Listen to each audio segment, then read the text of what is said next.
the crop. It's the pick of the pops. Here's tomorrow's top tune today.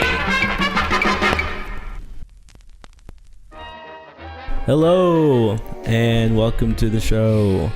The show you love to hate and love to love.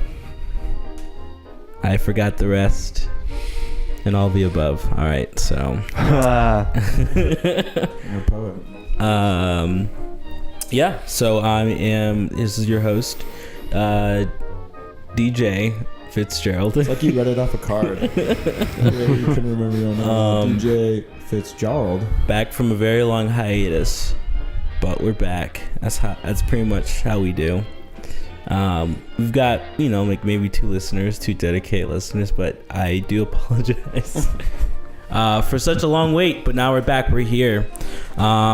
We have as always, the co-host Frank Smith. Frank Smith's here. He's on the bed, just chilling. You cannot find me on Twitter. Don't try. I mean, you can try, but yeah. And then we also have a special guest, and that is Derek, our roommate. Thanks for having me. I gotta be honest with you guys. I've never seen your show.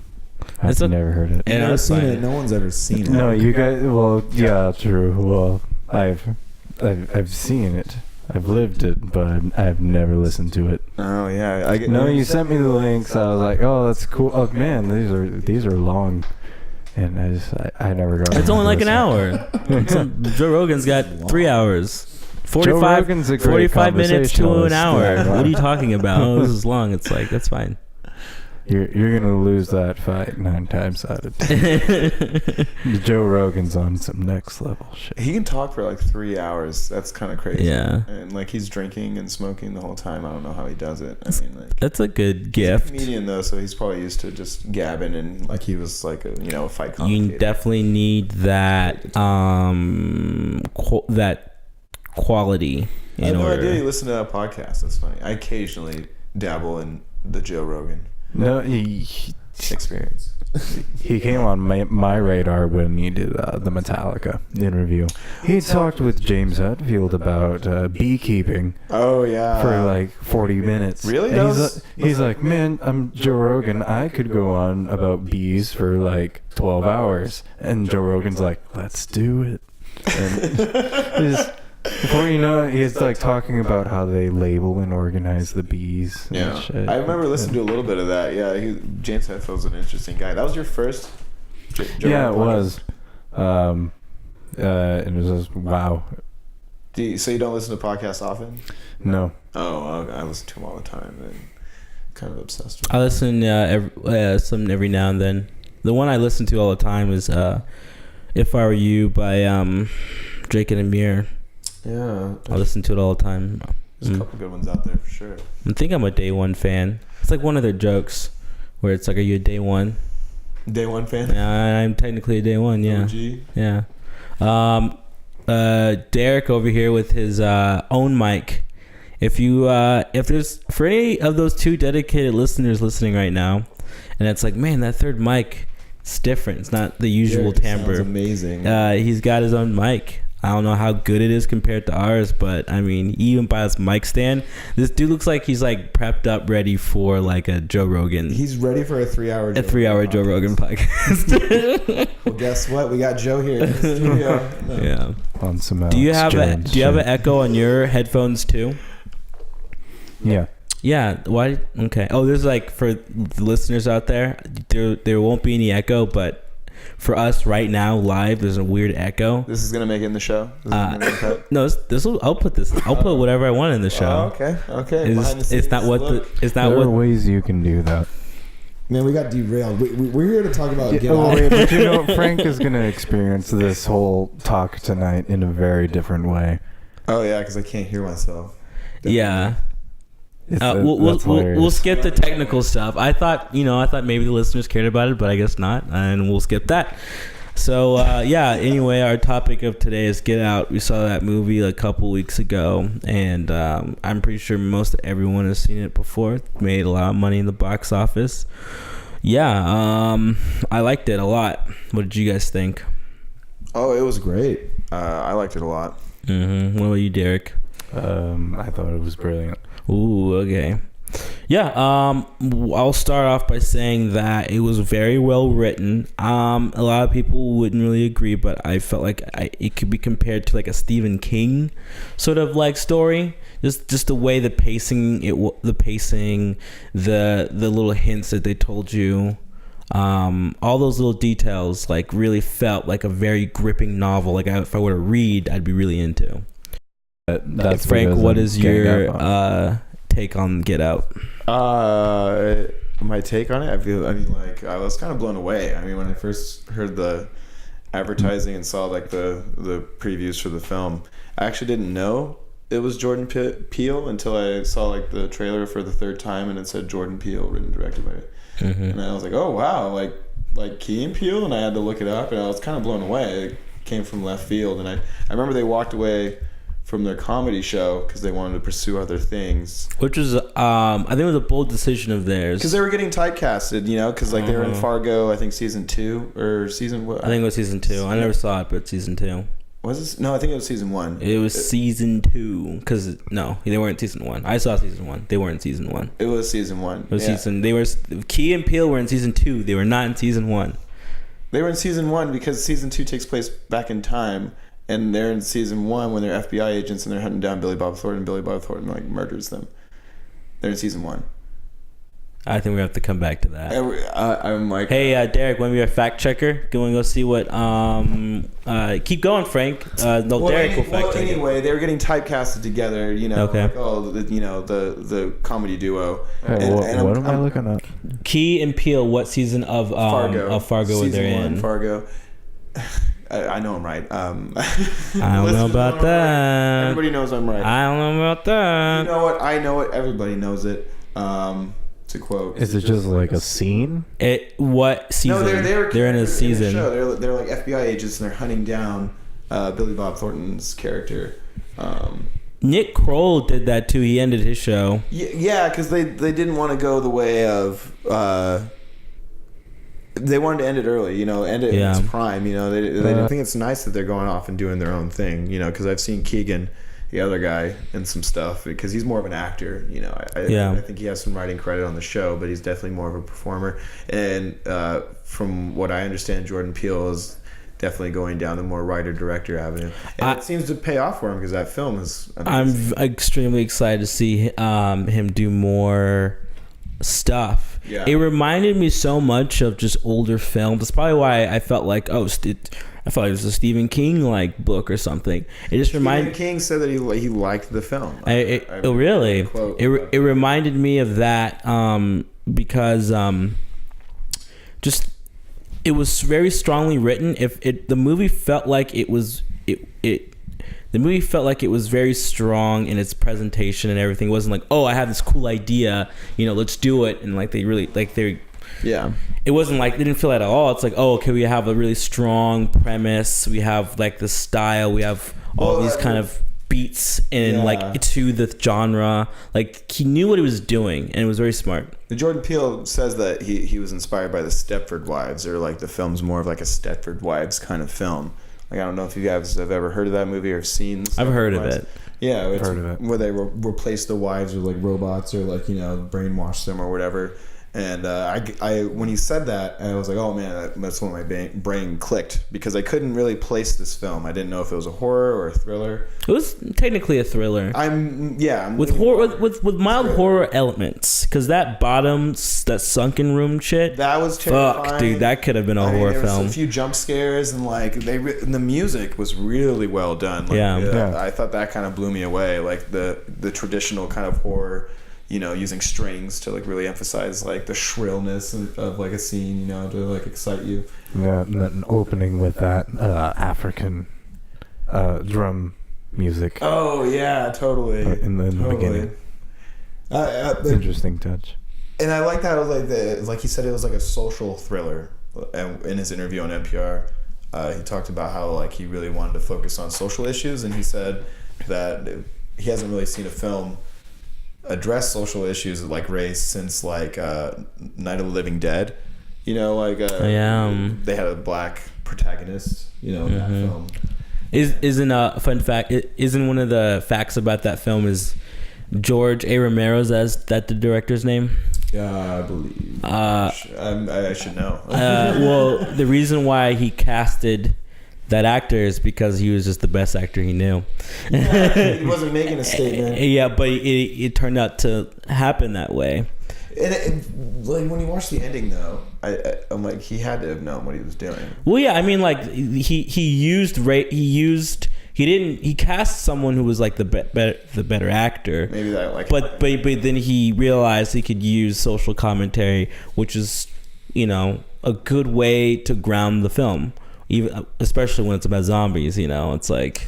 Yeah, and I also like the commentary on the whole mixed race relationships. I mean, I think everyone in this room's been in a mixed race relationship, and we can talk about our experiences. Yeah, it was interesting to see from a black man's perspective, like how he would feel going into this movie. Is gonna be the perfect fucking icebreaker for the next probably 5 years. I love that, dude.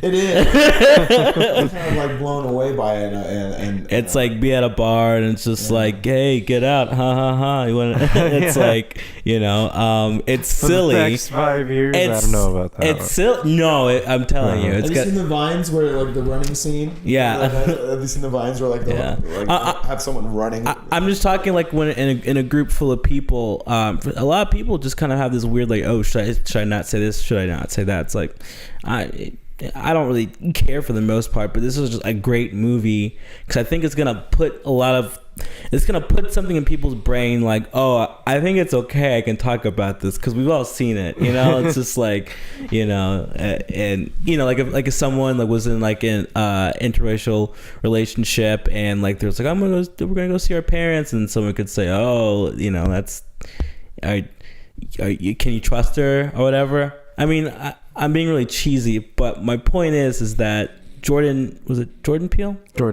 Jordan Peele, he just kind of said, hey, I'm gonna like talk about something that everyone can talk about, like a joke, you know, like, oh, what if your girlfriend's parents were closeted racists and they were all gonna kill you?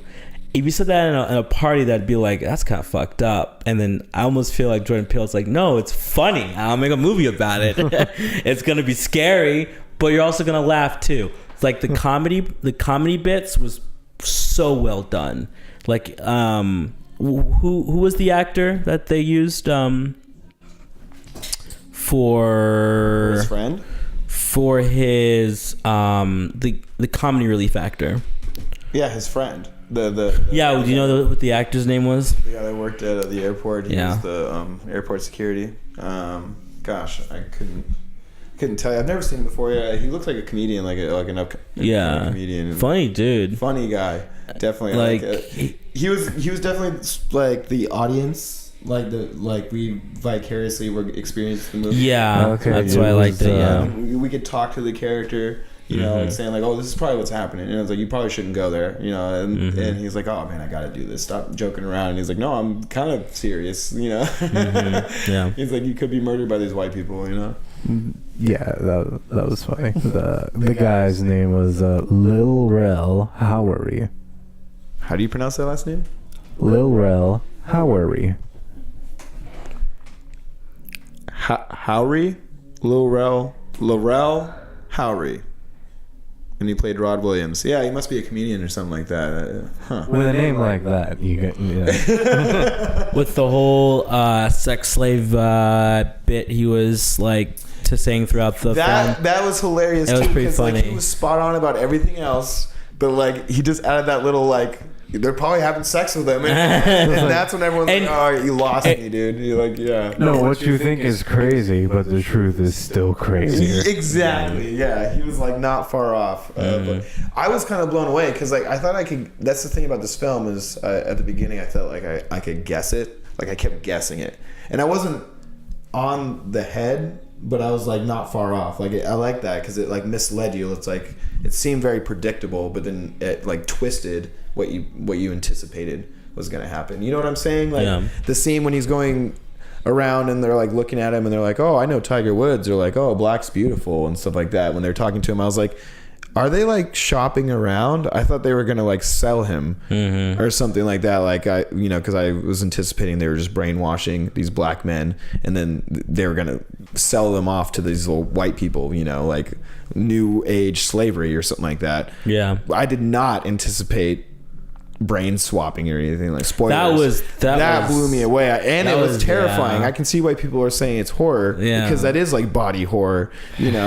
Having your body stolen, snatched, and you're in the sunken place throughout the entire time of it. Like there's a little part of you, and you're just trapped. And that's what I liked about it, because like you think you know what's going on, like even like from the trailer and like the friend telling you like, oh, they're probably doing this, dude. And it's like, it's smacking you in the face. And you're like, oh my God, they just tell me the end of the movie. And it's like, no, they really weren't. Red Letter Media, you always got to give them a shout out. They really didn't like the trailer. They felt like it gave away too much. Trailers, I'd say trailers today do kind of spoil movies. I thought they did the best because Jordan Peele really wanted to put people in the seats. Yeah. And you kind of really need to tell people what the premise is of that film. Like the whole, like, you really...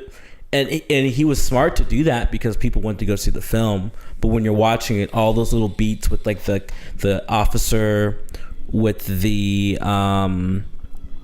parents, all those little things were you knew they were gonna happen. So like halfway through the movie, you kind of knew what was going on. But the other half of the film was fun. So I don't think like the trailer gave away too much. No, and that's the risk you run with a trailer. It's like you want to be vague, but at the same time you want to tell people what they're going to see. Yeah, I mean, you need people to go in the seats. In a perfect world, we just blindly go to a film and be blown away. But at the end of the day, it's like we all really want to know what the fuck we're in for. By the first time I had seen the trailer, I couldn't tell if it was just a really straight comedy or not. That was refreshing. That was refreshing watching the film and like being like, oh, this is a straight fucking thriller. Like this is a straight like. So that's what you thought going in, that it was a dark comedy? No, but that was like I don't know, 3 months ago or something like that I saw it. No, I was ready to take it seriously by the time we went in. Oh, and saw it, yeah. I was pleasantly surprised by the comedy. It didn't take me out of like the horror. It was kind of like a nice rest from like the intensity of the film. It's also rewatchable because like I compare it to a Stephen King novel because there was a lot of parts in that movie where they would reference something that had great significance in the end of the film. One of it being like the whole reason why they were doing that in the first place is because his grandfather lost like a running to Jesse Owens. He lost the race to Jesse Owens in the 1942 Olympics. I think they said they just mentioned like one time in the film. Yeah, like briefly. Or was it 1939? I don't fuck. They briefly mentioned it, but but in that brief sentence, it's like that was the whole reason why they were doing it. Yeah, it wasn't coming from a place. And that was cool. No, what was kind of blowing me away is it wasn't they were racist, because they weren't racist. They were the opposite of racist. They idolized black. Yeah. The black physique, and maybe not the brain. Like I think that was probably the racist twist. Or like, oh man, if you put a white brain in that black body, it's like that was the race twist. But I don't think they were necessarily racist. They kind of idolized black. People.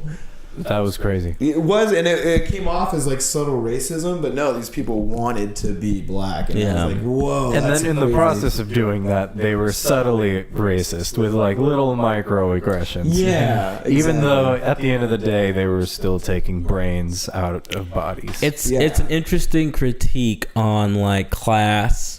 And a little bit on like I guess white people. It's like a little bit, but more in class where it's just like, you know, you take a rich dying old white person. It's like, hey, you want to live on and a black person? And it's like, yeah, I'll do that. It's like, man, that's fucked up that you would go that far. And it's dark. It's super dark concept. Like, I was blown away. I didn't expect that. And maybe that plays in a little bit to society, where it's like, what if you're going to, take over someone's body, what would be the best,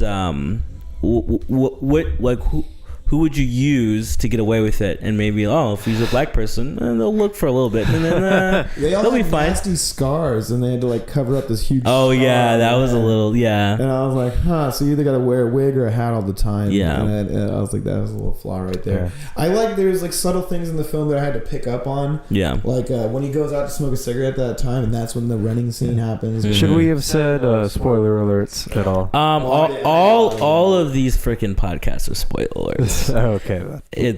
But I mean, Moving forward. we say it out of like niceness. Yeah, don't listen to this if you like. No spoilers, okay? We're talking about this movie for an hour and a half. no spoil, like an hour, 45 minutes to an hour. Yeah. Yeah, and it's like, come on, man. It's like we're gonna spoil something. It's like, get out of here. Get out. No, but get out of your home and into the theater. But when he went outside to smoke a cigarette and he ran at him, I didn't understand that scene initially. Yeah. It wasn't until the end when I got that. I thought that was really cool because I was like, why did he run at him? Was that just a weird thing? Was that supposed something to throw me off? But no, they thought he was escaping. And I thought that was like, I'm like, oh, that's so terrifying. It got me later on in the movie when he was chased down by the groundskeeper that ended up being the grandpa. I was like, that's so scary. They didn't know if he was going to run or not. And then when he saw him like whip out the cigarettes and he wasn't running, he was like staring at him. Oh, really? Yeah, that's when he turned. And he's like, I'm sorry, I didn't mean to scare you. I was just doing my job. Wow. No, they thought he was trying to run. Okay. And so that guy was going to tackle him. And they were going to just scoop out his brain right then. But like, no, they realized he wasn't running. He wasn't the wiser. That terrified me because that dude was like ready. He was, and the grandpa, like he wanted to be a runner. And so he had this huge hulking guy that's like super fast. Yeah. And then looking back on when they find the missing guy from the beginning of the movie. Oh, yeah. They find him again, and main character sees him and doesn't know who he is exactly. He's just glad to see another person of color in this weekend of white people that he's been experiencing. And so he says, hey, it's good to see another person of color in here. And then missing man, who has had his brain replaced, says, honey, look, he said he feels safer now. Isn't that wonderful? That's hella creepy. Looking back on how the movie ends. This movie is amazing. This movie. He's a white guy in that black body. And yeah. He's like, isn't that wonderful? Oh and my then gosh. So main character is like, what the fuck? And then, all the white people are like, he's fine. You're so right. This is a movie that has to be rewatched because I didn't even pick up on that. When you brought that up, I was like, dude, that's terrifying because he's like, oh, cool. It's like I'm making him calm because he thinks I'm black, but I'm really not. Yeah. That's so scary, dude. And like the whole flash thing, like how like they have to keep part of the black brain in there for the motor functions. And that's why like when he like flashed the camera and like the guy was able to come up and say something. Check. Oh, I do that all the time. Yeah, it's got to be like right there. Yeah, I mean you can hold it like this, but make sure that you're speaking. I know. I try to go off the little symbol. No, but yeah, that kind of creeped me out too because it's almost like a John Malkovich situation. Yeah. Like they're trapped within themselves, and there's like this white dude at the helm, kind of like steering them. Yeah. That's terrifying. Like they're in that sunken place, like that's where all those people are stuck, and that's like kind of. I can't even imagine that living like because he only was in that sunken place for just a little bit of the movie. Yeah, but to be trapped there for years. Yeah, fuck that, dude. And the grandpa dude, like he blew his brains out as soon as he had the opportunity. Yeah, he's like, I'm done. That's how. That was a good like peek into the hell of that was like the moment he got control. That was the first thing he did. Just blew his brains out. God, that's so terrifying. So yeah. God, I can't recommend the movie enough. Like I really kind It's of really blew good. my mind. I would like to see more movies like this where they look at race and society things, but like do it in such a way where everyone can leave the theater like, you know, having fun. yeah, and I really mean that, because it's just like there's a lot of movies about like race where it's just like everyone's like, just get along, guys. just kind of get along. Just get along, guys. And it's like, we know. And then Get Out was just like, was more, it was just more. It talks about the nuances and the finesse it takes to get along. Everyone's watching that movie. It's just like, oh my gosh, are these racist? Are they killing them? Are they hypnotizing them? Like, what's going on? And then you find out the actual, like, the plot. It's like, I was toying with your with what you thought was going on, your prejudices and all those little things, but really it's this weird far out plot that's fucking crazy. Well, my takeaway from it, being a white person, I'm gonna drop that ball right now. Right. But I'm 24% white. Well, there you go. I'm gonna talk to 24% again. The subtle like microaggressions and like the races, it's like the race got in the way. Like there's an elephant in the room and it's like, you're black. It's like he had a conversation with these people, but then they felt the need to say like, oh, I voted for Barack Obama, or like, I like Tiger Woods. And it's like, dude, we were having a conversation, but then you can't get over the fact that I'm black. So you had to say something to ease that tension in your mind. And that blew me away, because that is something that I think a lot of people do. It's like, oh, I'm not racist, so I'm going to be like, hey, I like hip hop. And it's like, well, why did you feel like you had to bring that up at all? I was just talking to you.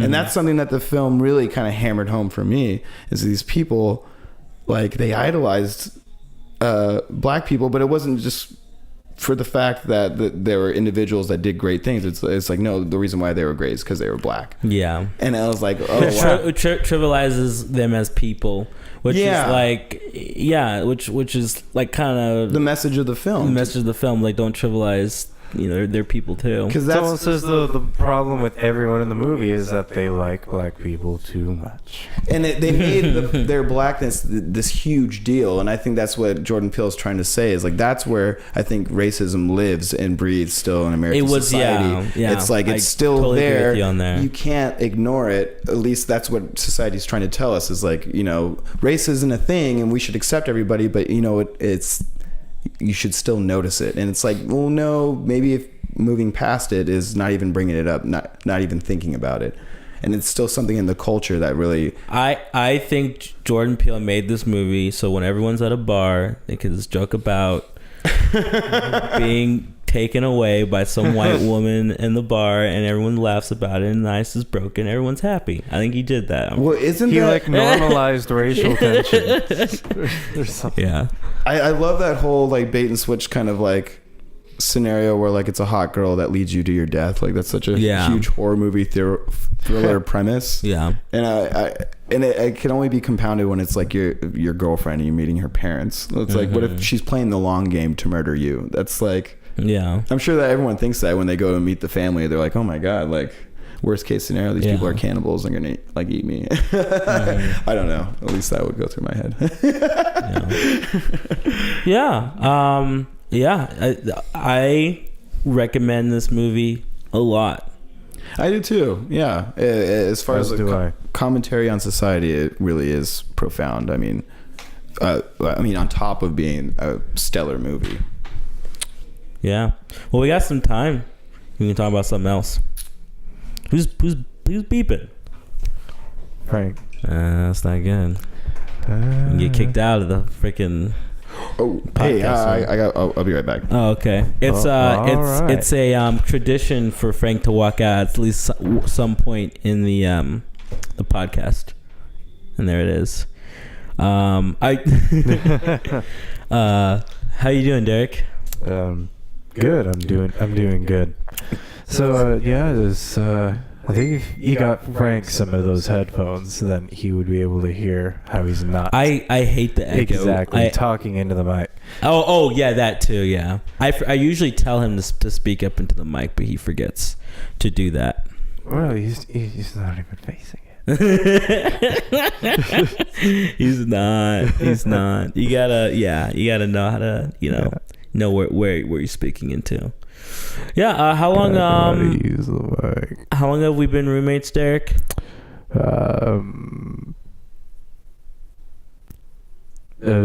Since like July, was it? Yeah. Yeah. Okay. So in July it'll be probably like 7 months. 7, yeah. Going a little over. Yeah, you've been our roommate for a little more than half a year. Yeah, and Frank just told me yesterday that I'm the first person he's moved in with that he did not know. Yeah, I guess that's true, yeah. And that just blew my mind. Yeah. I mean, Jesse, you didn't know Jesse. That's also... I knew Jesse, but Frank didn't know Jesse.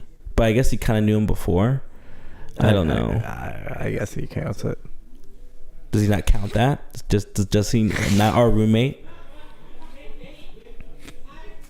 Yeah, it counts. Okay. It counts. You think he listens to the podcast? I don't think he does. I mean, I don't. No one does. No one listens to this podcast. It's fine. It's okay. At the end of the day. Yeah, we should have invited him up here to podcast. Yeah. I mean, we only have 3 mics. The thing. So it's a 3-person. It's a 3-person. We can add a 4th person, but that gets a little bit, I don't know, 4 is a crowd. 4 is a crowd. I mean, it's possible, but you know how that is. But yeah, we've been our roommate for a while. We got to know each other pretty well. In the beginning, it was just like, oh, hey, and then now it's like we're here playing Simpsons Road Rage. Road Rage. On PS2 it's downstairs, and that's been pretty fun. You do sound. Oh yeah, that's right. For anyone listening, let this be known as the public announcement. Our press release of DJ and DJ Productions. Is that what it's called? Oh boy. We'll work it out. DJ and DJ, or DDJJ, or like DJ squared, or something along. There's something there. Because they used to call me DJ when I was younger. Well, okay. The point is, we're going to be working on some video projects. We're going to do some music videos for some budding local artists down at Lost on Main. And I think it's going to come out really cool. We helped Chico ER film a session there just a few days ago with Triple Tree. I think that's going to come out really well. It should be out on Sunday the 30th. Sunday is not the 30th. I don't know. Well, yeah. I mean, I'll probably upload this the day like we're doing it. But yeah. I mean, get ready to see it soon. We'll let you know when it's out in the ether for everyone to watch and all that stuff. But yeah, I'm really excited to help you out with that. And hopefully I can, get your vision. Yeah, if you got any names, I don't know. Live at Lost in Life. Live at Lost is really good. Live at Lost is cool. The Live at Lost sessions. Lost Sessions. That could work. I've actually never been to Lost. Yeah, I've lived here my entire life. I've never gone to a show there. Yeah, it's well,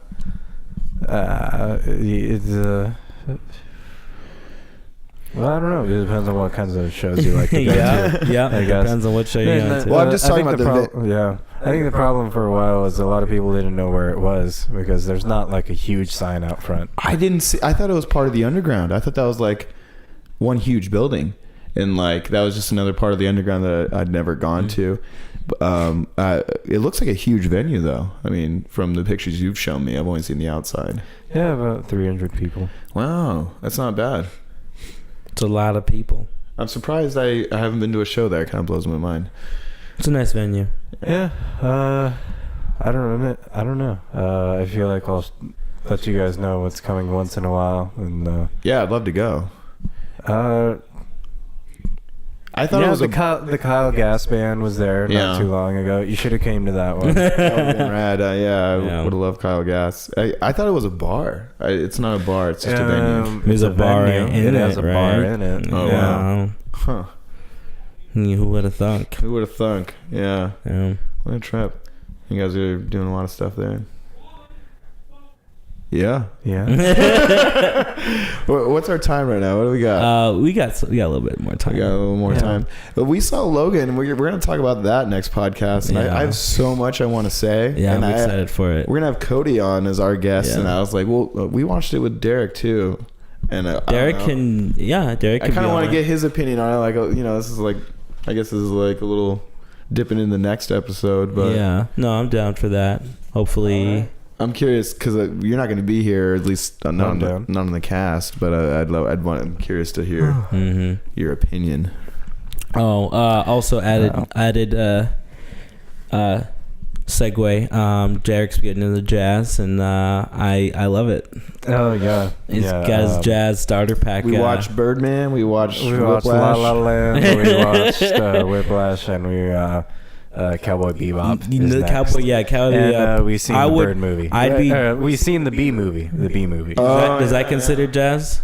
Well, it's got the Flight of the Bumblebee. Hey, do you like jazz? Did he say that in the movie?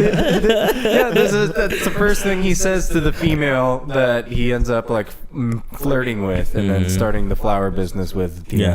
Is just he pops out and his first words are, "You like jazz?" That movie bothered me so much as a kid because when you're watching it, it's just like, "Oh, where are bees?" And it's like, "All right, I'm following you. I understand this." And then a little bit after that, it's just like, "You guys are selling our honey? Well, that's fucked up." And it's like, "Wait, well, you didn't even know. Like, how is it fucked up when you don't even know it was going on? Like, why is that such an issue with you? You guys are living your lives."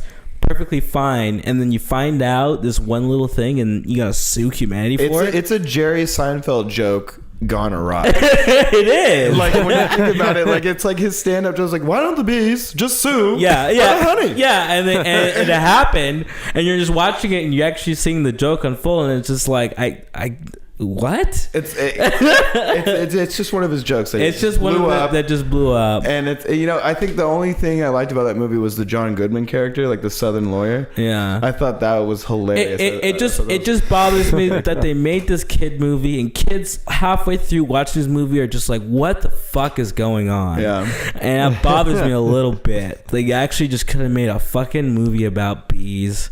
And it's just like, there's someone stealing our honey. We gotta get it back. It's like, I didn't know that. We have to go get your honey back. No, we gotta. Have you guys seen? We gotta sue humanity, everyone. Yeah, everyone likes that. Have you guys seen that video where like it speeds up every time they say bee? Yeah. Have you seen the Bee movie without the bees? Oh yeah, I love those. It's about edits. 3 minutes long. Oh, I love those kind of edits. Those are the best. Yeah, Derek, you have to show the world you're Juno without Juno. I came up with the idea. Well, okay, my girlfriend Bria Jackson came up with the idea to cut out the main characters from movies and then upload them to like a channel. That would be so interesting. And I just never got around to doing it. I started doing Juno, but my computer was slow as fuck, and then I ended up not doing it. I think that should be a goal of yours.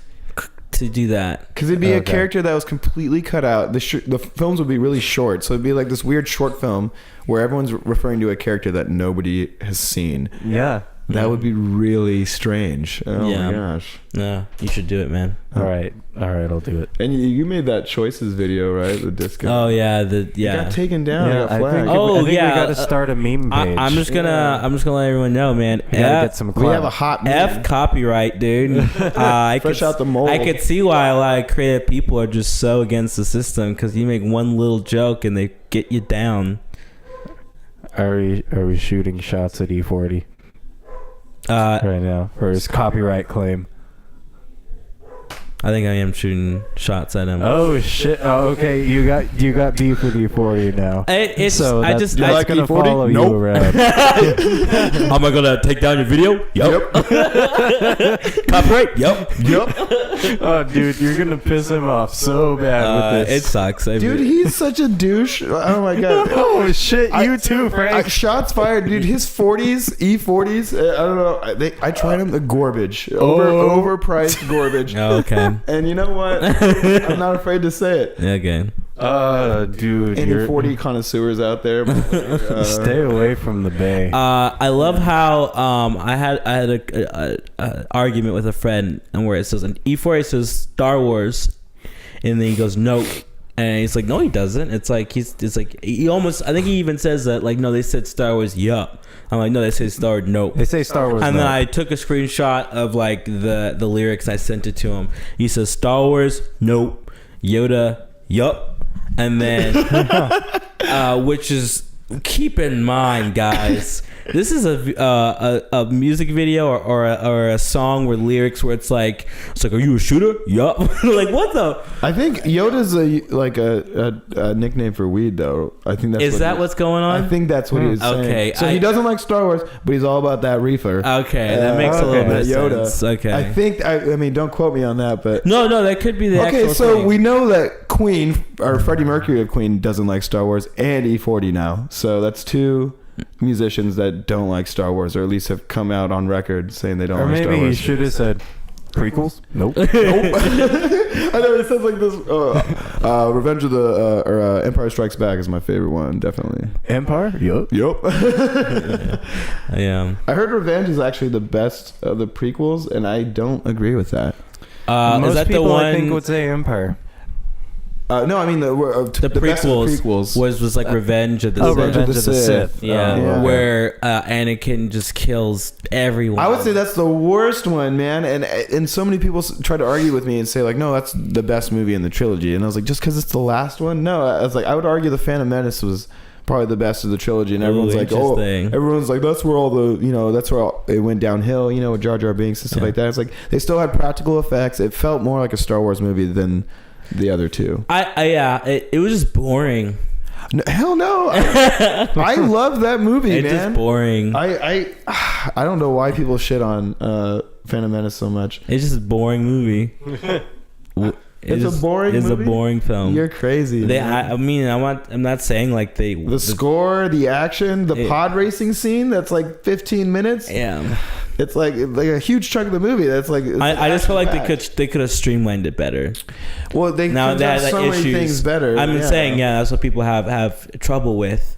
But you're not arguing that the second and third one were any better.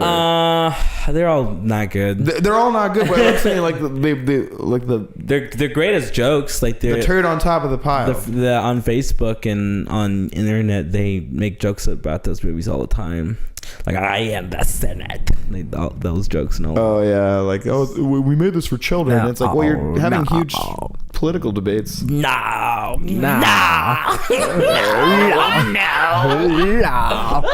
Can we talk about the racial stereotypes in the prequels? It seems like there's way more than in the old ones. In the old ones, there's like a couple like, oh, okay, that's kind of racist. But in the prequels, he went full ham.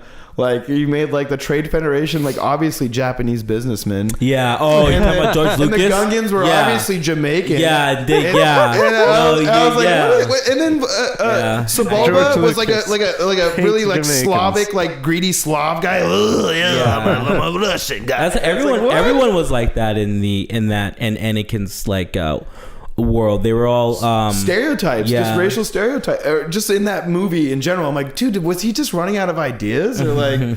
Because like when you hear the Trade Federation talk, oh, it's the Jedi, and it's like, what the fuck? Who said this is okay? There wasn't a Japanese guy working on special effects. Like, dude, no, this is not cool. I mean, I'm all for having characters having like an accent, like a Japanese accent, but when you just like create an alien race that's just like They're businessmen. and and they're like oh yeah, and it's like what? come on. on, dude. Yeah, it's like you're just not trying. Is the thing. Everyone I'm was not sucking watching his this movie. dick on that first movie. Yeah, Everyone was just like, "Oh, whatever you say." yeah. Dude, we watched a documentary recently where there was a lookalike that looked just like George Lucas. Oh, that's right. The black guy that was the Klan. No, DJ. Yeah, you should check that out. It was called Accidental Courtesy. Oh Yeah, it's a documentary. And by the way, apparently I am the keeper of documentary films. Oh yeah, dude, Derek is the keeper, dude. So here we're gonna do a little segment now called Derek's documentaries with Derek. He recommends Documentaries stuff. with Derek. That was perfect. All right. Documentaries.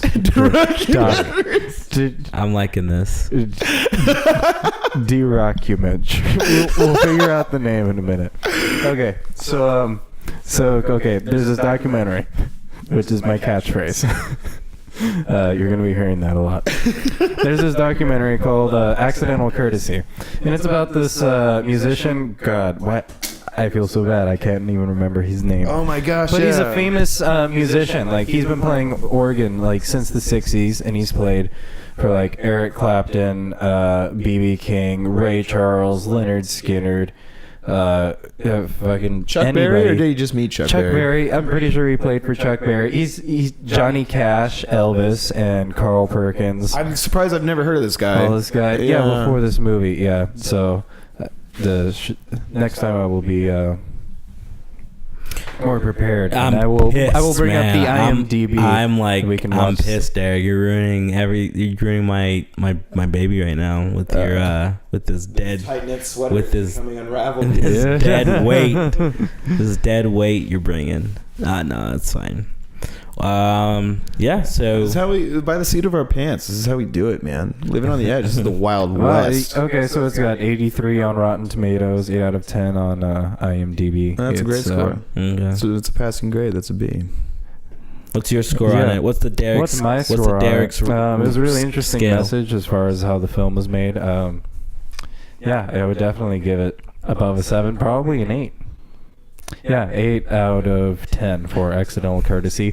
Daryl Davis is his name. Daryl Davis. Race in America. So basically what this guy, he's played all over the world with legends like Chuck Berry and Little Richard, but what he does in his free time sets them apart. Daryl likes to meet and befriend members of the Ku Klux Klan, something few black men can say. Daryl Davis is black. Oh. Yeah. So in his travels, he's collected robes and other artifacts from friends who have left the Klan, building a collection piece by piece, story by story, in hopes of eventually opening a museum of the Klan. So he goes around talking with the leaders of the KKK and just talking with them and really listening until they are ready to listen to him. And he's met with the leader of like 30 different divisions of the KKK, and he's gotten them to befriend him and trust him, and then little by little become not racist and leave the KKK. Okay. Yeah, it kind of blows. There was one state where he just drove the KKK pretty much out of there. Yeah. Just by like listening to people, because like he was saying, his point is that these people are hardwired and you're not going to change them with one conversation. It's not going to happen like that. It's not going to be one moment. It's going to be, you need to be present. You need to get in there. Yeah. With the psychology. It's easy to be racist when you're not confronted with other people, and I think that was his logic. Is like, I'm just going to be in their face and be like, hey, I'm black and I'm trying to help you. I'm trying to be your friend. It's hard to be racist when, like, he helped some woman visit her husband who was in prison. They drove her 8 hours, and like, he barely knew this woman, and nobody else that she knew, white people, would do this for her. And she was racist, and here comes this black man that comes in. He's like, all right, I'll drive you to see your racist husband in prison. And it's like, that, who does that? This guy. That was pretty Yeah, basically he's an amazing character. And shoot, I probably shouldn't give too much away. I want people to go and watch this film. And he's an amazing character. He does great things with his free time. Truly a saint. And it's just interesting because he catches a lot of flack. He's called an apologist by some was intense. Like groups like Black Bloc or the people who are working He interviewed some guys who were helping to rebuild Ferguson after the riots, and he spoke with them, and they're like, man, how can you even like go over there and like act like normal with these people who like probably want to kill you? And they have a very heated exchange about that. And it devolves from there. And that's something I wanted to really talk about. I think we watched it together. Yeah. We saw the scene. Yeah, I wish I could sit down with people and discuss that scene, because that was really interesting, because, you know, these people had like very justified rage, you know, towards like, what are you doing? You know, this Uncle Tom kind of character is like befriending these white dudes and saying, you know, they're not so bad. You know, it's like, well, dude, they fucking hate us. And it's like, and we have like the Shaft, and it's like, I totally see what they're saying. It's like, society's not structured for us, and it's like, and you're trying to befriend these people that are benefiting from, you know, our discrimination. And I can see that side, but at the same time, like, he has done so much good, and like, he's trying to help people, and he's like trying to really bridge the gap and try to change things. It was really bizarre seeing this two sides of the argument, you know, confronted like that. Like, you know, I don't know. It was bizarre. Yeah, thought it was very interesting. I recommend you watch it. Yeah. Accidental Courtesy, Daryl Davis, Race in America. It came out about a year ago today. Oh wow! Thank you. Well, So that was Derek. go out and see it. That was Derek's. Go out to your living room. Derek, Put it Derek, on the Derek, Netflix. Documentaries. Documentaries. Documentaries of Derek. Yeah, I think our next film that I mean, we will be talking about Logan, but our next film that Frank and I are going to be sitting down to watch, The Seven Samurai. If you're down. Oh, we laying it all down. Yeah, I believe that there is an episode coming out. Derek, you want to watch that with us? Be on our next sure. podcast. What's it about? It's a 3-hour long movie. It was made like in the 40s. It's a black and white film by Akira Kurosawa, one of like the major influences of modern film today. He was a Japanese director. He made this 3-hour long epic that has been retold several times in Western media, like The Magnificent Seven. Basically, like any movie where there's like a small group of dudes that have to make a last stand. Yeah. That's getting the team back together. Yeah, and assembling a team. It was made about Seven Samurai a long time ago, pretty much. And it's such a good movie. Like the realism and like it, like a lot of people are hung up on black and white subtitles, older film. You know, 3 hours. I'm like, this film is so engaging. It's like it's something you'll never see. Well, we've seen it. We're accustomed to it now because we're used to modern cinema. But like to see someone do this that long ago before anybody else, it kind of blows your mind. Yeah. So if you're down, Derek, that's what we're gonna be watching. All right, I'm down. That sounds like it's right up my alley. Oh yeah, and, dude, he has so many good movies like Rashomon, and oh my god, Rashomon's one we should watch too. That blew my mind. Well, all right. Well, hey, you know, that was good. Thanks everyone for listening. Yeah, we kind of went crazy out there at the end, but no, I mean, that was good. I mean, we were just talking about pop culture as what the show is about. All right, any last words from the guest and co-host? Go see Get Out. Get out of your car and walk in traffic. No, walk to the theater and see Get Out. Don't leave though. When the title of the film comes on and it says "Get Out," don't leave the theater. That's the title of the film. Just a little, food for thought. It says "Don't leave the theater." No, I was just making a joke. I was making a joke. I was gonna say when the title of the movie says "Get Out," don't leave the theater. Like that's just the title of the film. And don't Please leave. don't leave. Please don't leave. We don't want you to leave. It's just the title. Thanks everyone for watching the show, and tune in next time, everyone. Goodbye.